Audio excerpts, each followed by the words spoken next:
Conclusion. Influencer marketing is one of the most rewarding investments if you are trying to sell a product or service to a demographic that spends a good deal of time on the internet. And since we live in the 21st century, that is the biggest chunk of the population. If internet land was a country, it would be the biggest in the world, and as a marketer, that's the one you want to capture. You need to understand what social media influencers are all about. You need to know how they operate and where you fit in their scheme of things. You need to understand their values and see which one fits your brand the best. This takes research, effort, and planning. Once you have a list of influencers, it takes some more work to figure out who suits your product and the campaign you want to launch.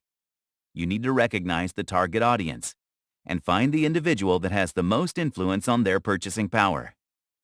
Once you get there, you need to negotiate a deal with the influencer. Be clear about the goals of the campaign. Write them down clearly and unambiguously in the contract. Keep the communication lines open and support your influencer in the vision they have, vis-a-vis the content they think will work on the demographic you want to conquer. And when the campaign comes to an end, make sure everyone is back to the drawing table to look at the results. Compare the final outcome to the goals set by both parties at the beginning of the campaign. Use quantifiable parameters to see if the collaboration worked. If you did it right, it would have worked. That's a sign that you should plan more campaigns with the same influencer, since you are now familiar with each other's rhythms. How to track and measure an influencer marketing campaign. This is the last leg of the adventure, and as you can tell, it comes after the campaign or collaboration comes to an end. You need a tangible way of measuring the success of this partnership, and this is how it's done. 1. Reach. This is the very first metric you want to look at. You need to start by looking at where your brand was before you launched the campaign, and where the reach is at once the campaign has come to an end. The rise or drop in the reach tells you how far your message has traveled, and how many buyers entered the fold. This can be calculated by looking into your KPIs. Start with the follower count of your influencer. While some are obviously other brands and a few bots, you will have a fair idea of the growth during this time period. For this reason, it's helpful if the influencer was working exclusively with your brand. It's not the best indicator, but it can give you an idea. You get a peek into the times your post showed up on your target audience's timelines by looking at the impressions. You can also look at the traffic the content is brought in from the influencer's profile, and it is an extremely reliable indicator of measuring reach. 2. Target audience growth. Then there is growth. It's one of the biggest factors in influencer marketing and otherwise too. Here, however, growth in a particular demographic is everything. You want to see if your sponsored content is hitting your target audience. Google Analytics will tell you the precise numbers. These numbers will also tell you if the influencer's brand messaging was on point.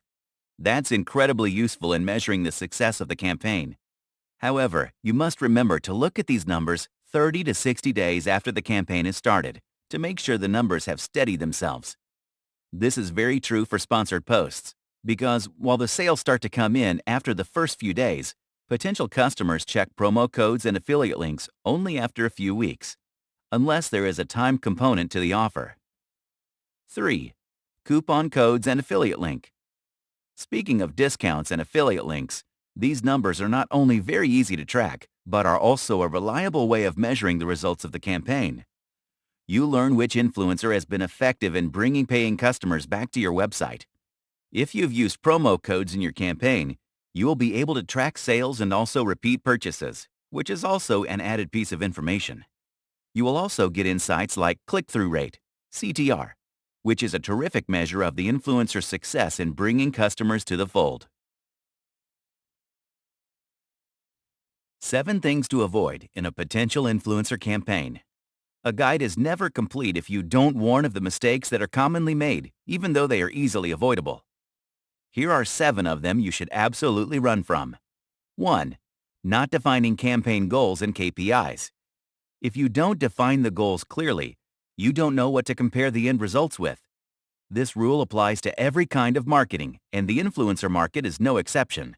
In fact, this branch of marketing is a lot more organic and has room for a lot of creativity. But the basics must be in place so that the success of the creative experiments can also be measured. 2. Choosing unvetted influencers. When planning a campaign with an influencer, this is one of the first mistakes many brands make. You want to pick someone in your niche.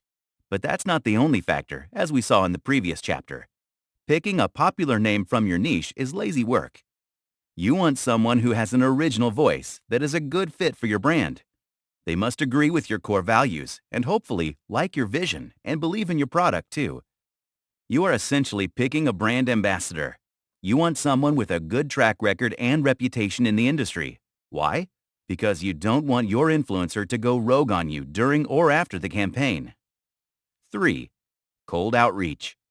Contacting individuals you don't know is a process called cold calling. This practice has been around for a long time and is still actively used. This is the first step for many marketers, even when it comes to finding influencers. If you're one of those, bad news. This doesn't always fetch you the results you're hoping for. 4. Bad contracts. If you want to protect your brand from a failed influencer marketing campaign, draw an efficient contract. This is a document that has a record of all the things both parties agreed to. 5. Cheap promotion. Don't try to get more for less. This is not a case where offering inadequate compensation has any chance of a win for you. The only scenario where this might possibly work is if the brand is established and well recognized, but the influencer isn't. And in those cases, the collaboration is more likely to fail than succeed. 6. Stifling their creativity. Don't tell your influencer what kind of content must be created.